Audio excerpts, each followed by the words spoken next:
کل ہمارے پاکستان کے زیادہ تر لوگ سخت مایوس ہیں، گھبرائے ہوئے ہیں، ملک چھوڑ کے جانا چاہتے ہیں، وہ کہتے ہیں یہاں پہ ہمارا فیوچر نہیں ہے، تو کیا پیغام دیں گے انہیں، کیا کہیں گے؟ جہاں تک فیوچر کی بات ہے، ویسٹ میں فیوچر نہیں ہے جہاں لوگ جا رہے ہیں۔ کیوں؟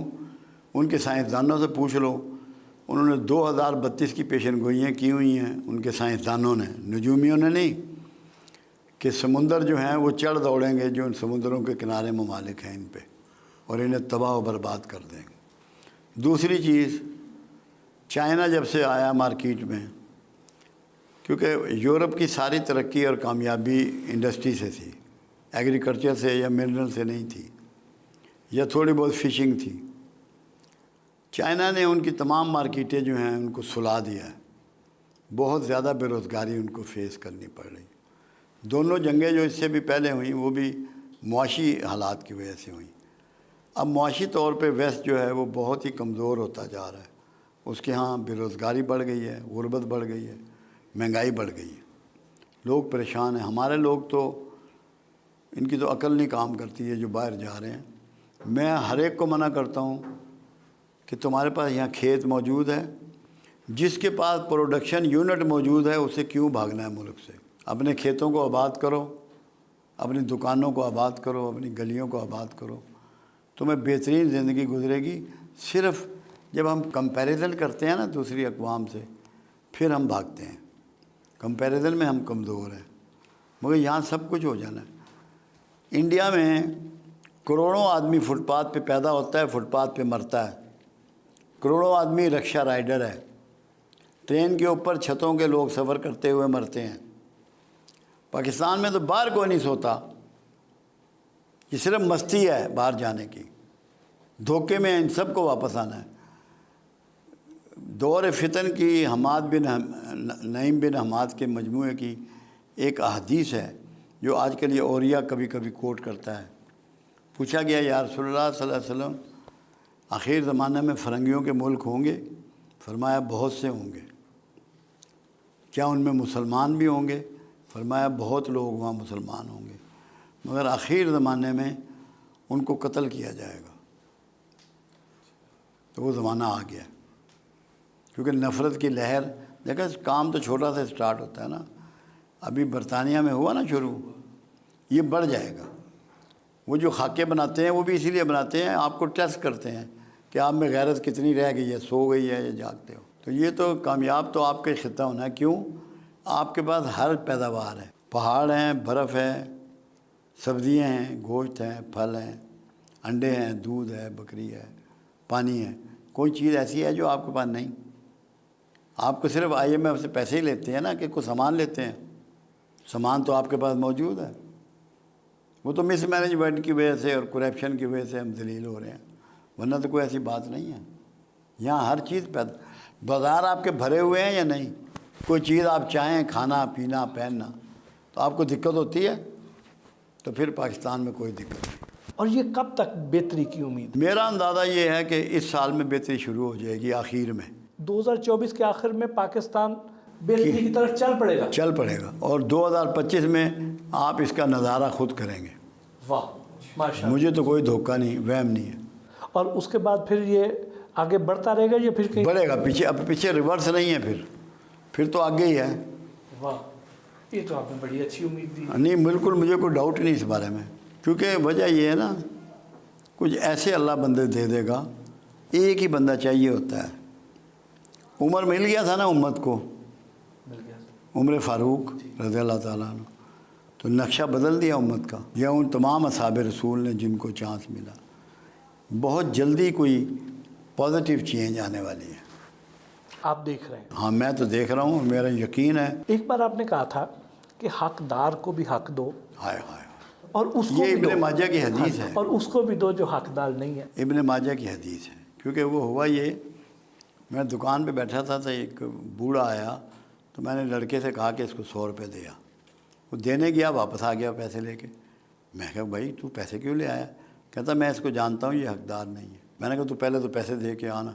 پھر ابن ماجہ کی حدیث میں نے اسے بتائی کہ حقدار کو بھی دو، نا حقدار کو بھی دو۔ اصحاب رسول نے پوچھا حقدار کا دینا تو سمجھ میں آ گیا، نا حقدار کا فرمایا جو تمہیں ناحق مل رہا ہے یہ بند نہ ہو جائے۔ ہم کون سا حق اللہ کا پورا کر رہے ہیں جس پہ ہمیں موجیں مل رہی ہیں، گاڑیاں، کھانے پینے، بنگلے، کوٹھیے۔ یہ جو ہمیں روڈ سائڈ پر اشارے پر ہمیں جو عام بھکاری نظر آتے ہیں، یہ بھی جواب دوں آپ کو، بھکاریوں کو ختم کرنا اسٹیٹ کی رسپانسبلٹی ہے، آپ کی نہیں۔ کیوں؟ قرآن یہ کہتا ہے مانگنے والے کو بھی دے، نہ مانگنے والے کو بھی دے، دکھا کر بھی دے، چھپا کر بھی دے۔